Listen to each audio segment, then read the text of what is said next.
All right, let's talk about going further than ever before. We all know the legends of Apollo, right? Well, this is the story of what came next, a moment that didn't just push the limits, but completely redrew them. We're talking about four astronauts, farther from home than any human in history, about to shatter a record that stood for over half a century. Let's dive in. So, let me ask you a question. What's the loneliest a person can possibly be? Is it being alone in a big city? Or is it something bigger? For the crew of Artemis II, the answer was waiting for them on the far side of the moon. For 40 minutes, 40 whole minutes, the four astronauts inside that Orion capsule were completely, utterly cut off. As they drifted behind the moon, every link, every signal, every line of communication to all 7 billion of us back on Earth was just gone. Can you even imagine that? You're in this tiny metal can, surrounded by the total vacuum of space. The entire moon is blocking your view of home, of everything you've ever known. No voices from mission control, no static on the radio, just pure, absolute silence. And the knowledge that you are right at the very edge of human existence. But this moment of incredible isolation, it wasn't just about being alone. It was the backdrop for a truly historic achievement. They were about to break a record that had stood for more than 50 years. So, get this. Back in 1970, the Apollo 13 crew set this record completely by accident.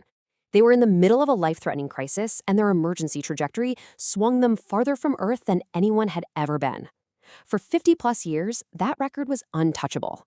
Then, on April 7, 2026, Artemis II didn't just beat it. They blew past it, flying over 4,000 miles deeper into that void. And to really feel the weight of this moment, you gotta look at the timeline.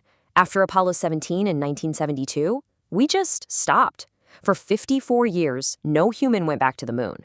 So when Artemis II blasted off, it wasn't just another launch. It was humanity's long-awaited return to deep space. And who better to mark this incredible moment than the very man who held the record? In a message they played in orbit, the legendary Apollo astronaut Jim Lovell himself officially passed the torch. It was this beautiful bridge connecting two generations of explorers across decades of time and 250,000 miles of space. But here's where the story gets really incredible. This mission wasn't just about breaking records or technical achievements. At the exact moment they made history, something profoundly human, something deeply emotional was happening inside that capsule. That's right. As they flew past that milestone, floating farther from home than any human being in history, the four astronauts were overcome. They were crying, not just for the achievement, but for a reason that was incredibly personal. It was Colonel Jeremy Hansen who, with a voice full of emotion, explained why. They were paying tribute to Carroll Wiseman. She was the late wife of the mission's commander, Reid Wiseman. At that historic, record-breaking moment, they decided to honor her. They officially proposed naming a lunar crater they had been observing Carroll. It was their way of placing a piece of their hearts, a piece of their family, on the moon forever. And the spot they chose? Wow, it was so thoughtful. A crater right on the edge, the boundary between the near side we always see and the mysterious far side. A bright spot that every now and then turns just enough to be visible from Earth. A permanent, shining connection between a family back home and a loved one remembered among the stars. This deep sense of shared humanity really was at the core of the mission. And you could see it perfectly reflected in the crew itself, a team that looked like a new, more inclusive future for space exploration. I mean, look at this crew. Just the crew itself made history. You had Commander Reid Wiseman leading the mission. With him was Victor Glover, the first Black person to ever fly to the moon. Christina Koch, the first woman to make that incredible journey. And Jeremy Hansen, representing Canada and the Canadian Space Agency. This really was a mission for all of us. Okay, so let's go back to that moment of suspense. The capsule is behind the moon, the crew is in total silence, and the entire world is waiting.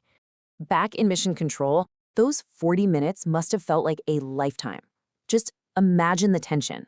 Everyone holding their breath, just waiting for a signal, any sign that the crew had made it around the far side safely.